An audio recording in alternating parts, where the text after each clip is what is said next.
Welcome to the Protagonist Pub. My name is Tammy, and this is where characters gather. So today,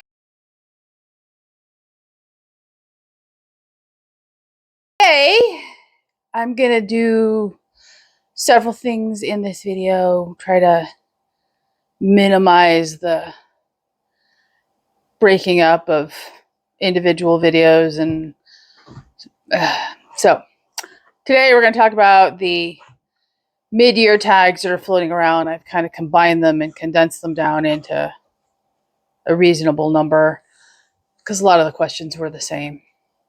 And I'm going to give my second quarter stats update as well. So, first things first, let's do the book tags. So, got the handy dandy laptop. And the first condensed question is the worst book I have read so far this year. This should not be a surprise to anyone who watches this channel. There is two contenders for this. The first one is The Silent Patient by Alex Michaelides. This is a contemporary psychological thriller, and I have an entire video dedicated to this book, and I will link it down below in the description box. And this book does not deserve the hype it has gotten. It is very bad. Second book, I believe this one is just going to edge out everything else by the end of the year, is Outlander by Diana Gabaldon. Again, I have another video talking about this book. I will link it down below. And I think the reason Outlander is ultimately going to win as the worst book of the year is a couple people in my book club love this entire series, and they are just applying constant pressure for me to continue to read it and to fall in love with it. And it's just not going to happen. In fact, it's just making me dig my heels in more and confirm everything I thought about the book. I do not like this book. I tried to read it when it first came out. I didn't like it then. I did complete it this year. I do not understand the hype. If you watch the video I linked in the description box below, I go into greater detail, but I'm never going to continue in this series. I do not understand the hype, and I don't want to know. I don't. It's very bad. Moving on. Happier questions. Most disappointing read of the year. Unfortunately, this is going to be Outlander. Given how much Kim and Cara loved this book, and Amanda loved it when I first started watching her, and there's, a mini series for it, and everybody just says it's the be-all, end-all of love stories.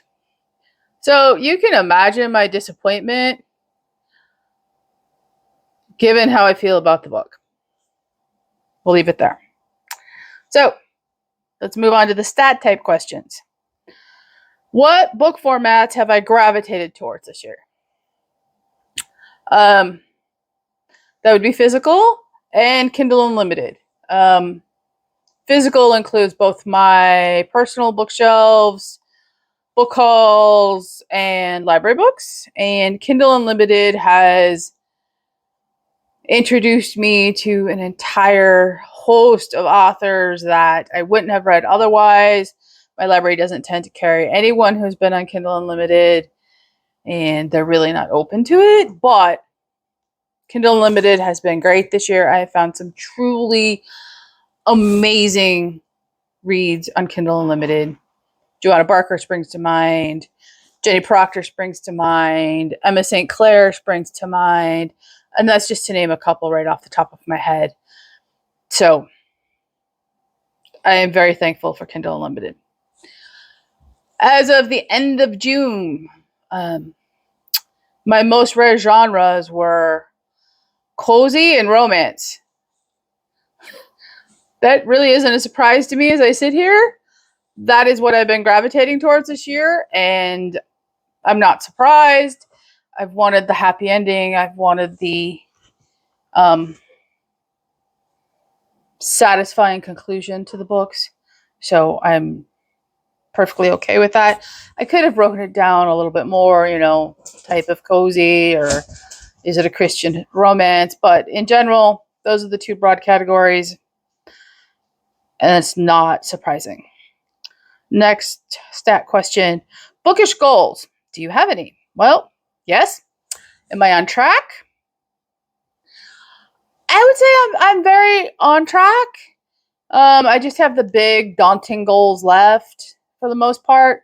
Like, I should have grabbed it. Here, let me grab it. Okay, back. Daunting goals. Here. Daunting goals. So let's talk about them individually. So, Memoirs of Cleopatra. You've seen this in multiple videos. Still haven't gotten any further with it.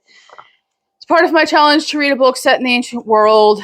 I have technically met that goal. I have read several biblical fiction books, which are obviously set in the ancient world. So I would say that goal is on track. If not completed, I just haven't read the book I assigned myself to read for that task. Yeah. The next one was to read the longest book on my TBR, and that is Michener, or Texas by James Michener. And haven't picked it up in a while. I have barely skimmed the surface of this chunker. It is like 1,430 pages. So if I'm going to finish this, I need to sit down and finish this. And then the last one that's intimidating to me really isn't intimidating. It's just not something I read generally. And so that would be The Adventures of Tom Bombadil by Tolkien. By the way, I love this cover. I love that it is a complete front and back. I also love the fact that it's the book pages in the front and rear are the exact same as the cover. So I love that. But if I just sit down and do this, it won't be a big deal. It, less than 300 pages, and that includes the appendixes and all that stuff. But dragging my heels, I need to stop that. So those are the big daunting goals left that I haven't tackled.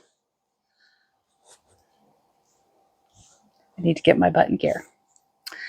And the last stat type question was your first DNF of the year. For me, that was Imperium by Robert Harris. It was for Alan over at the Library of Alexandria. Read along for the Cicero trilogy. It was just not my cup of tea. It too would have been in book set in the ancient world, but nope. Tammy DNF'd it. And I'm okay with that. General book questions. Best book recommendation so far. I've already redonated this back to the library. That would be Beneath the Scarlet Sky by Mark Sullivan. I knew about the book because I saw it in Krista over at Books and Jams, one of her book hauls, and it sounded intriguing. I found it at the library and the Friends of the Library book sale, and it was amazing. It is a life-changing book. I think everybody should read this piece of historical fiction, but you all know that. I will link the video for it down below.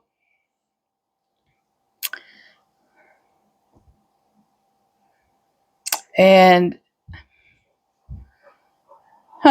what is this question for?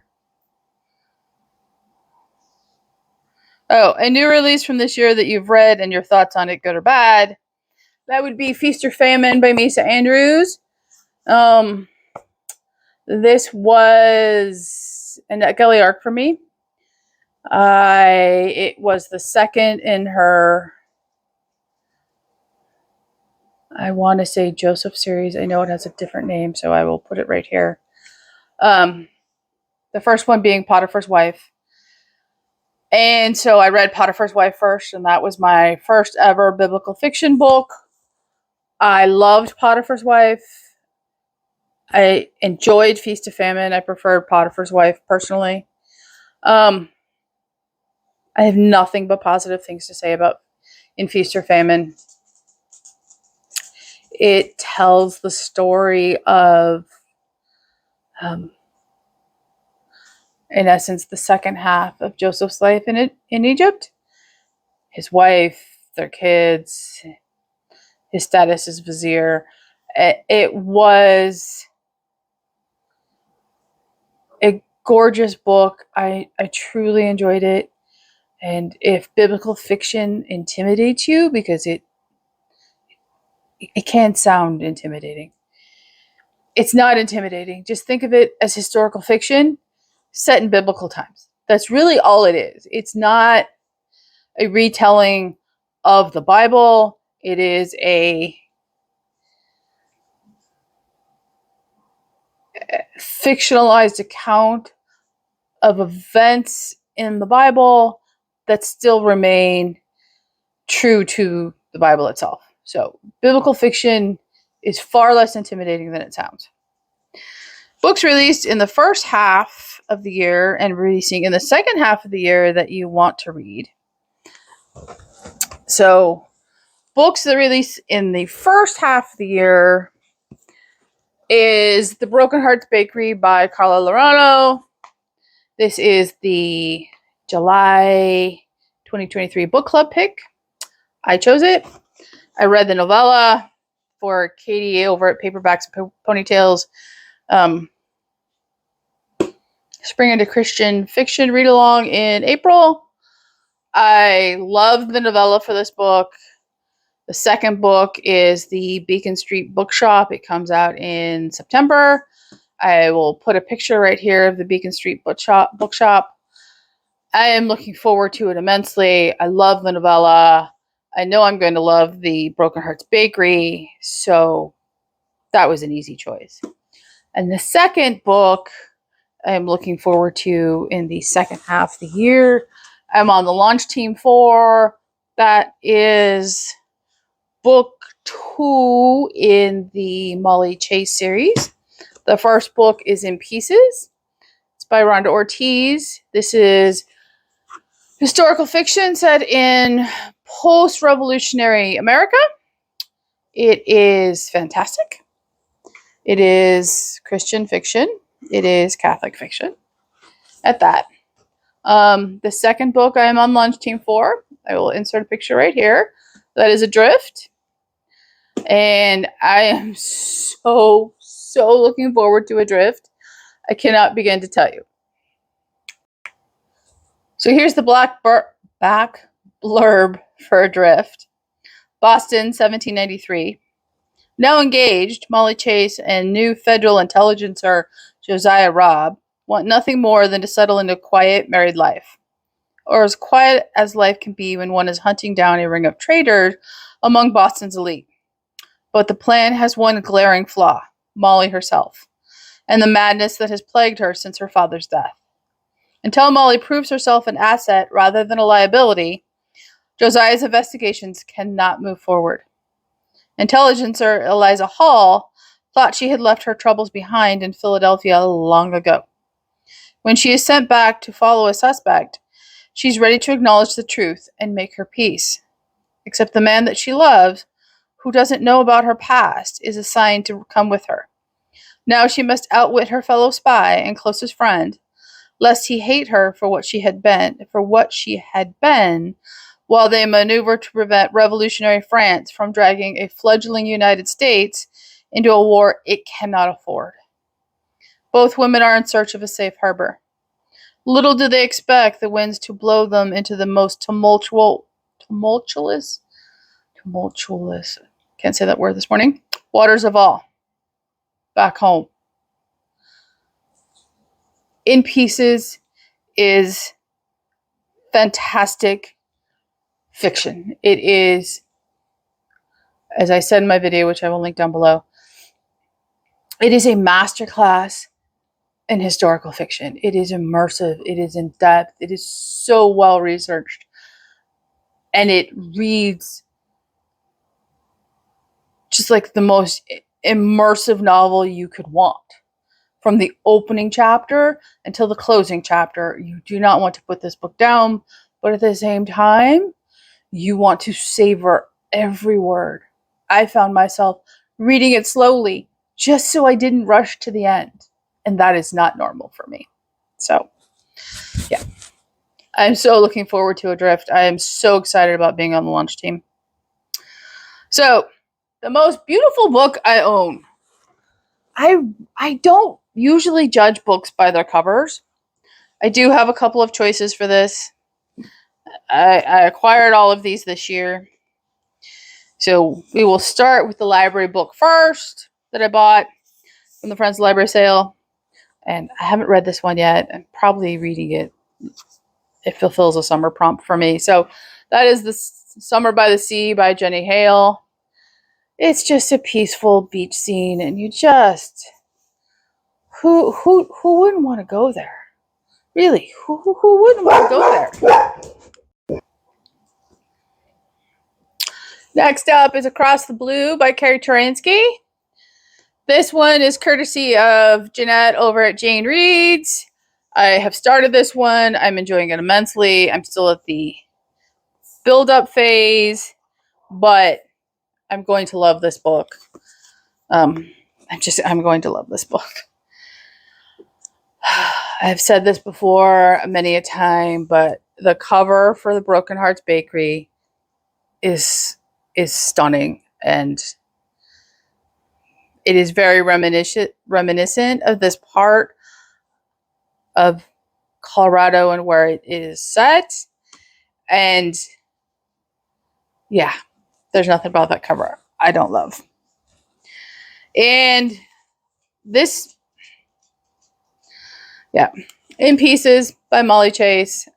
This cover is very unique among all the covers in my collection, and I think in general these covers are unique. And Adrift has the same style of artwork. I like the fact that it's not a generic landscape scene. I like the fact that it's not a cartoony-esque depiction of Molly. I like the fact that it is a charcoal pen and paper type of sketch. So I think this cover is stunning. I think the cover of Adrift is stunning. So those would be my choices for the most beautiful covers I own this year. The best sequel. Okay, so best sequel and book that made you cry. They are the same for me. That would be, I will put a picture, The Heart of the Sun Warrior by Sue Lynn Tan. It is the second book in the Celestial Empire duology, and it is amazing. It is a retelling of a Chinese fairy tale, Chinese mythology. And the book didn't just make me cry, it made me ugly cry sob for a good probably 10 minutes afterwards. I was so upset that when I came to bed after finishing the book, my husband was concerned that something was truly wrong. That's how emotionally evocative that book was. And it is a beautiful duology, and I cannot recommend it enough. Everyone should read it. I loved it. All right. New release you still want to read. Up here would be Adrift. Fireball, go lay down. Okay, go lay down. Would be Adrift by Rhonda Ortiz. As you know, I'm on launch team. I'm very much looking forward to it. Comes out in August. Can't wait. Biggest surprise. My biggest surprise, and I had warned Rhonda about this before I finished the book, is In Pieces by Rhonda Ortiz. It wasn't my biggest surprise because I didn't expect to like it. It wasn't my biggest surprise because of the setting or the characters or any of that. It was my biggest surprise because I didn't think another book could come close, let alone tie Recorder as my book of the year. I flat out told her, I love what I'm reading, but I cannot fathom another book coming close to Recorder. Imagine my surprise when it not only came close to Recorder, they are tied. They both ask big questions. They both make you think. They're both incredibly beautiful, and they are very different from one another. One is Christian science fiction. One is Christian historical romance. And yet, they are literally neck and neck for me. They are both books that ask big questions and make you think and make you fall in love with the book. So, In Pieces was by far my biggest surprise. My new favorite author. This isn't going to surprise anyone. I have two. They are Kathy McCrum and Rhonda Ortiz. I love them both. I love that they both make me think. I love that they both write stories I lose myself in. I love that they both ask questions that are very big and yet very subtle. And I also love the fact that I got them talking to each other on Instagram, and they have both added the other's book to their TBR pile. And I hope they both love the book they added as much as I did. Those are my two favorite authors this year by far. Newest fictional crush. I don't really get fictional crushes because in general, it's whatever romance I'm reading. Otherwise, why am I reading that romance? However, I do have an answer for the question that's separate than just, my newest fictional crush and some generic guy. So everyone talks about Jamie in Outlander and how he's the be-all, end-all protector.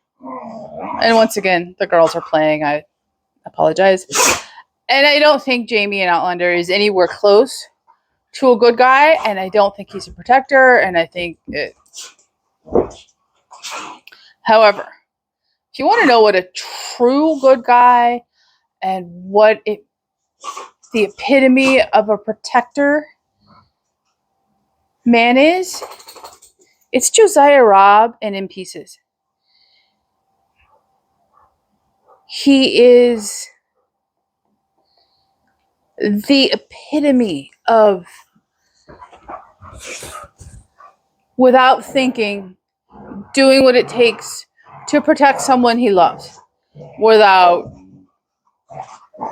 a second thought as to what it would mean for him personally or what it's going to cost him. It's Josiah Robb.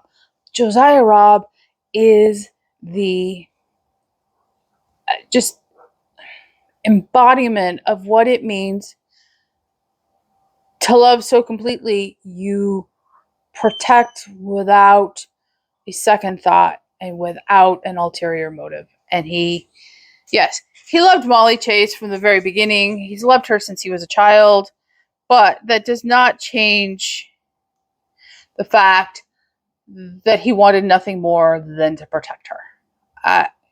Josiah Robb is the man. Question 10. Have your reading tastes changed? And without a doubt, yes, they have. And I don't think as readers and booktubers and bookstagrammers, we talk about this nearly enough. I have found that over the course of my life, my reading tastes have changed. Yes, there has been one consistent genre I always return to, and I am never without a book to read in it. However, as my life, progresses as lives do, your reading tastes evolve. So, the one genre that has always been consistent for me is cozy mysteries. From the time I was very small and was reading, Boxcar Children and Nancy Drew, to today, decades later, I still read cozy mysteries. I still devour them, happily and eagerly, and I can't imagine that's ever going to change. What has changed is genres outside of cozies. When I was, let's say, in high school, I was reading my mom's Harlequin romances, and this was back before they were anywhere near as explicit as they are today. They weren't always like they are today. And in college, I was reading outside of what I was reading for college. I was reading some romances. I was reading some historical. I was reading a lot of espionage, thriller, suspense type books. It, changed again in my 30s to more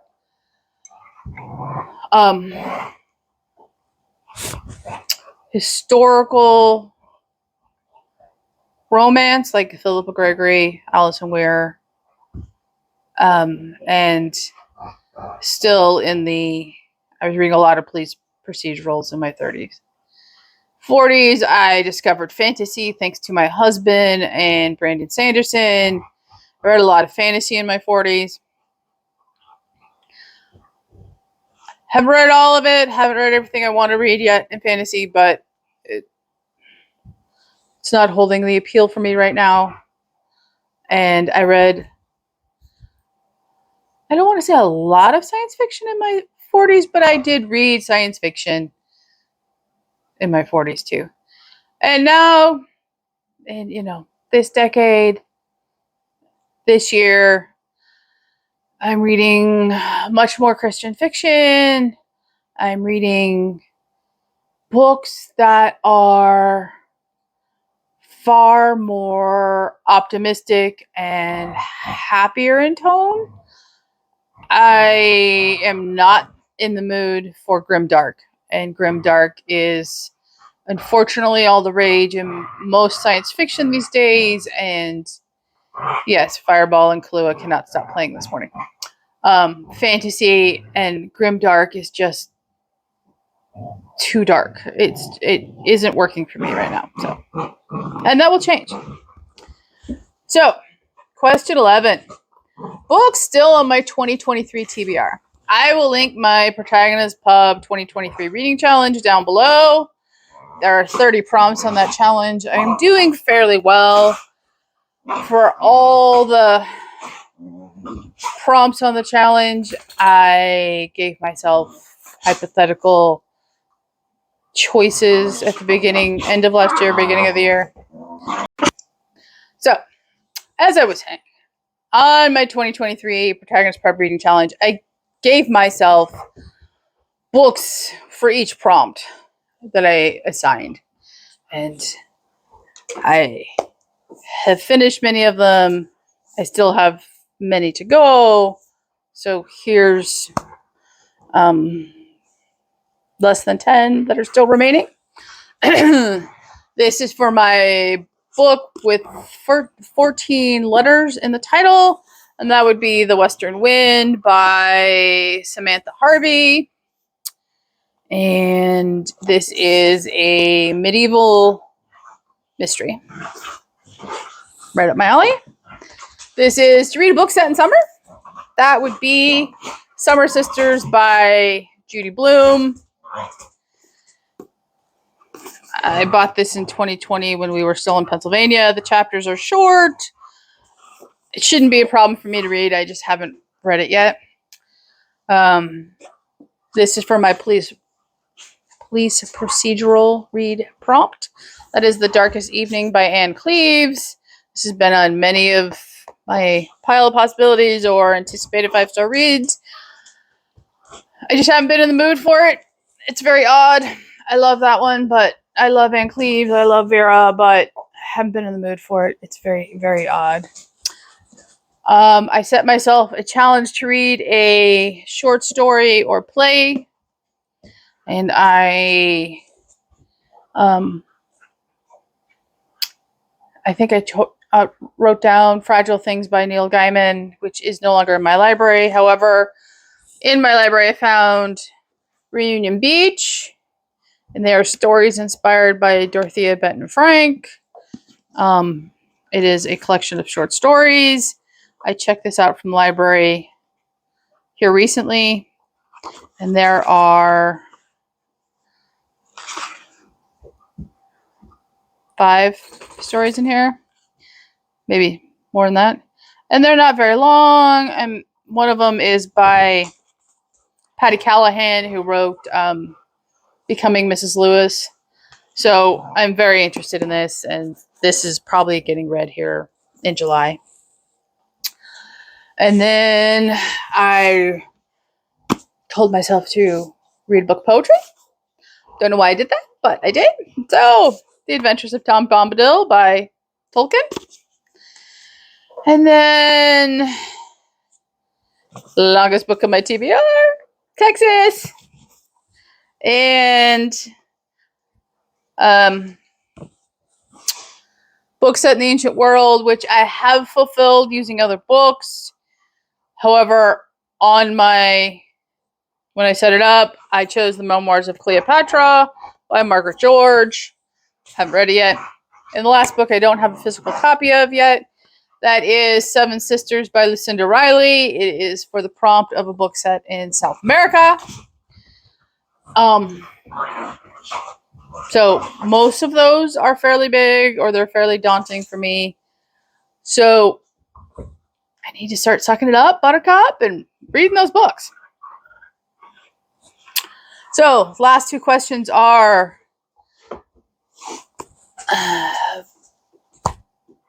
tied. Best book of the year. If you've watched this video, you already know what I'm going to say. Boom. Recorded by Kathy McCrum. In Pieces by Rhonda Ortiz.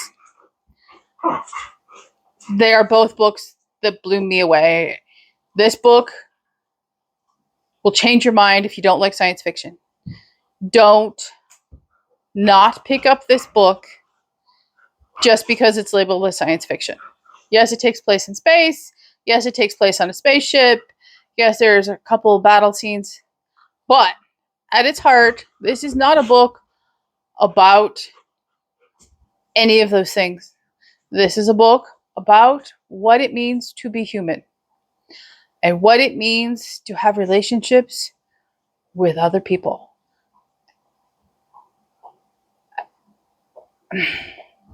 Everyone needs to read this book. In Pieces. You've heard me say it in this video multiple times. I didn't think it was going to come remotely close to Recorder. And it is tied. They are neck and neck for me. In Pieces is a fantastic masterclass of historical fiction. And again, everyone needs to read it. Everyone will love that book. It, too, asks big questions. It, too, asks what it means to be a person of faith.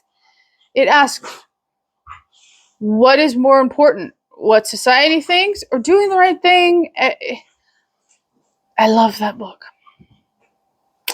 And the second tie question is the best book that embodies the vibe of your reading this year. And it's the same choices. It's Recorder and In Pieces. They both ask big questions. They both ask the reader to reflect on what they're reading. They both ask the reader to think. And they don't do so in a preachy, intrusive, luxury way. They do so subtly and emotionally, and they make you fall in love. That's the best way I can put it. They just make you fall in love with the content in that book. Please go pick them up. Actually, scrap all that. Let's just give the mid-year stats, and I will do another video for that. So, I was supposed to read 23 new to me authors. I think at this point, mid-year, I've read 51. I have read a total of 9 broad category genres. The cozies, as I've said earlier, were first, and romance was a very close second. Sorry, the dogs are kicking the camera. I have read a total of 88 books so far this year. I have read a total of 32,203 pages. I have DNF'd 35 books, and to be honest, I thought that figure would be much higher than it was. And of my original reading prompt challenges, I have completed 5 with the original choice I wrote down. I have DNF'd 4 of my original choices. I have assigned 10 new choices to prompts. And like I said, I've read 51 new to me authors. So it is going well. I have finished broad categories. So I have read a classic, which was Middlemarch by George Eliot. I have read 51 new to me authors out of 23. I have read at least 1 science fiction. I was supposed to read Empire of Silence by Christopher Rocchio. It's in the shelf behind me. However, a little too grimdark for me right now. So I read Recorder by Kathy McCrum, and I am perfectly fine with that change. At least 1 historical fiction. I have read many. My original choice was Wolf Hall by Hilary Mantel. I wrote down Beneath the Scarlet Sky by Mark Sullivan. At least 1 fantasy. My original choice was Kings of the Wild by Nicholas Eames. I DNF'd that here recently. Or The Dragonbone Chair by Tad Williams. I have not started The Dragonbone Chair yet. However, I have completed this prompt with Oath of the Brotherhood by Carla Lauraeno. So I can consider that one complete. Read at least 1 middle grade fantasy. I originally chose The Subtle Knife by Philip Pullman. I have also DNF'd that book. I did, however, read The Darkest Rising by Susan D. Cooper, so that prompt is fulfilled. Read at least 1 police procedural. I've already mentioned that I haven't read that yet. At least 1 cozy. I have read many. The one I wrote down is Jane and the Unpleasantness at Scargrave Manor, which I just mentioned in my Jane Austen July Recommends video. I thought it was right here. I don't know where it went. Oh, it's right here. Ooh! So. And I will probably read that this month. I'm in the mood for it, so.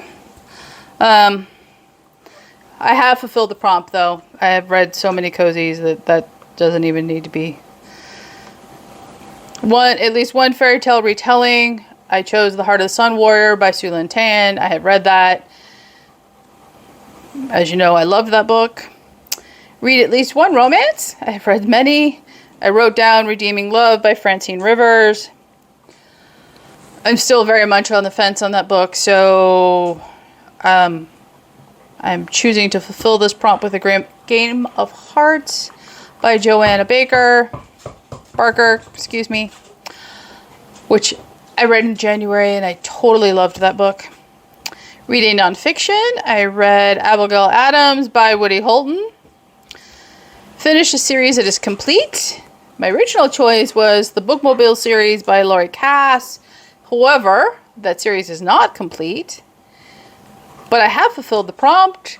I read the Annie Peterson trilogy by Colleen Coble. Loved it. So, prompt complete. A book set in winter. My original choice was Boundary Waters by William Kent Kruger. However, that turns out to be a book set in autumn. So I've finished the autumn choice. A book set in spring was A Cinnamon Roll Murder by Joanne Fluke. I've done that. A book set in summer, I just talked about it, was Summer Sisters by Judy Blume. Haven't read it yet. A book set in autumn is Dead Soul. My choice was Dead Souls by James D. Ross.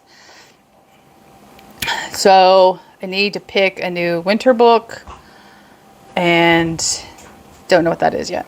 Haven't made up my mind. A book set in Central or South America.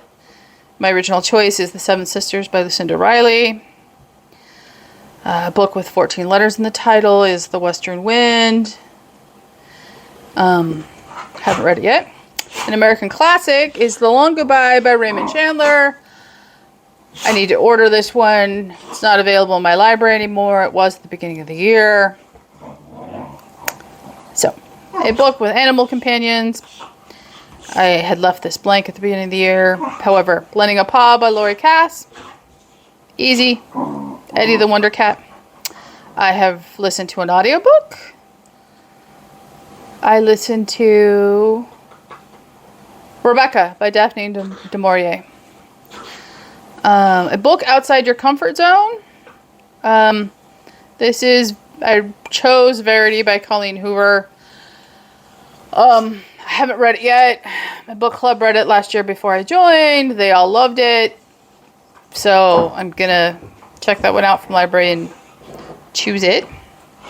A book gifted or loaned to you. And my original choice was Three Sisters, Three Queens by Philippa Gregory. DNF that puppy. Halfway through. I do, however, have another book Kim lent me. I don't know where it is off the top of my head that I can read, and that is The Giver of Stars by Jojo Meyer. I will put a picture right here.